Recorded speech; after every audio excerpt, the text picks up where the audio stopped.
Bonjour, donc aujourd'hui je vais vous parler en fait de nos 4 nouveaux flotteurs donc, qui permettent en fait de pratiquer donc, la pêche au cou dans des lieux totalement différents.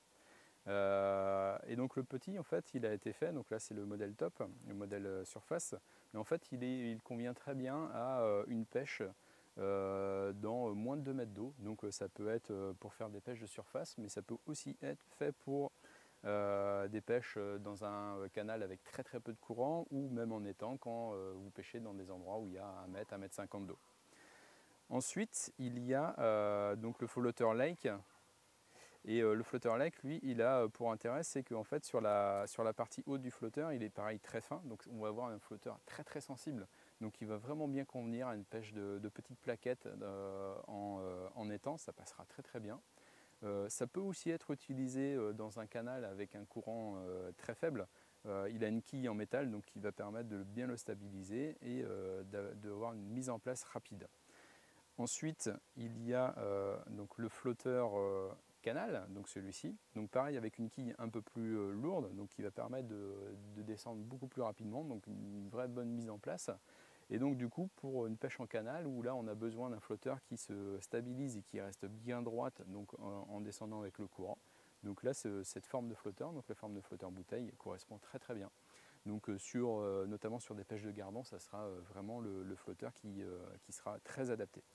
Et ensuite, il y a donc le flotteur que nous on a destiné plutôt à une pêche de rivière, donc c'est le flotteur boule, qui lui convient très bien dans des pêches donc là où il y a du courant et ou de la vague. Donc du coup c'est pour ça qu'on l'appelle rivière, mais ça peut aussi être utilisé dans un canal à fort débit ou alors à un moment donné où il y a beaucoup de vent, où là on a besoin d'un flotteur qui soit bien stable et que l'antenne reste en permanence en surface ou qu'elle ne coule pas non plus.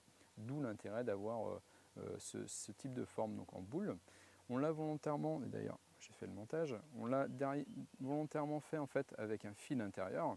Donc là on a passé le fil pour vous montrer. En fait ça c'est vraiment fait pour les pêches fortes, donc notamment quand vous voulez pêcher en rivière, faire une pêche de grosse brème en rivière. Donc là il n'y a aucun problème avec ce type de flotteur. Vous voyez en fait le fil ne va pas venir couper le corps du flotteur et vous allez pouvoir pêcher de très très très beaux poissons sans aucun problème avec.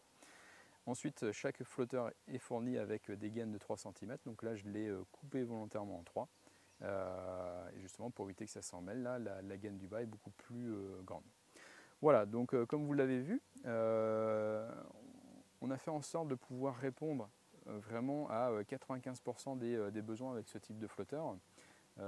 Et normalement, vous allez pouvoir trouver votre bonheur avec ces 4 formes basiques qui vous permettent de pêcher dans n'importe quelle condition, que ce soit en étang, en canal et ou en rivière, et aussi à des hauteurs différentes, puisque tous ces flotteurs-là existent dans des grammages différents, donc que vous allez pouvoir utiliser en fonction de vos besoins. Voilà, en espérant que cette vidéo conseil sur le choix de chaque type de flotteur vous aura servi, et n'hésitez pas à nous rejoindre ou en tout cas à voir d'autres types de vidéos de ce type sur notre chaîne YouTube Caperlan Pêche au cou.